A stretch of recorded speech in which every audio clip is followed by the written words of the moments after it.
مکتوب نمبر 34 محمد ابن ابی بکر رضی اللہ تعالی عنہ کے نام۔ جب یہ اطلاع ملی کہ وہ اپنی معزولی اور مالک اشتر رضی اللہ تعالی عنہ کے تقرر سے رنجیدہ ہیں، اور پھر مالک اشتر رضی اللہ تعالی عنہ مصر پہنچنے سے پہلے انتقال بھی کر گئے۔ بسم اللہ الرحمن الرحیم۔ اما بعد، مجھے مالک اشتر کے مصر کی طرف بھیجنے کے بارے میں تمہاری بددلی کی اطلاع ملی ہے، حالانکہ میں نے یہ کام اس لیے نہیں کیا کہ تمہیں کام میں کمزور پایا تھا یا تم سے زیادہ محنت کا مطالبہ کرنا چاہا تھا۔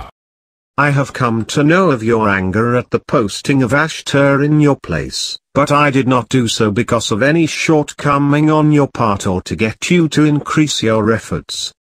بلکہ اگر میں نے تم سے تمہارے زیر اثر اقتدار کو لیا بھی تھا تو تمہیں ایسا کام دینا چاہتا تھا جو تمہارے لیے مشقت کے اعتبار سے آسان ہو اور تمہیں پسند بھی ہو۔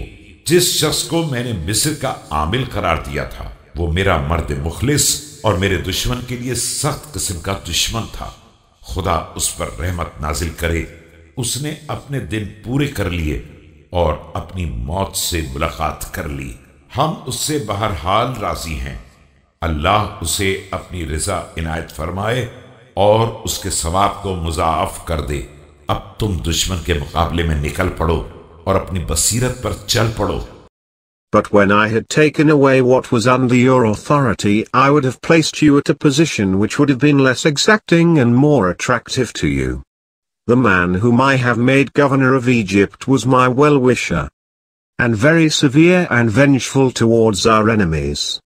May Allah have mercy on him, as he has finished his days and met his death. I am quite pleased with him. May Allah too accord him his pleasure, and multiply his reward. Now get ready for your enemy and act according to your intelligence. جو تم سے جنگ کرے اس سے جنگ کرنے کے لیے کمر کو کس لو اور دشمن کو راہ خدا کی دعوت دے دو۔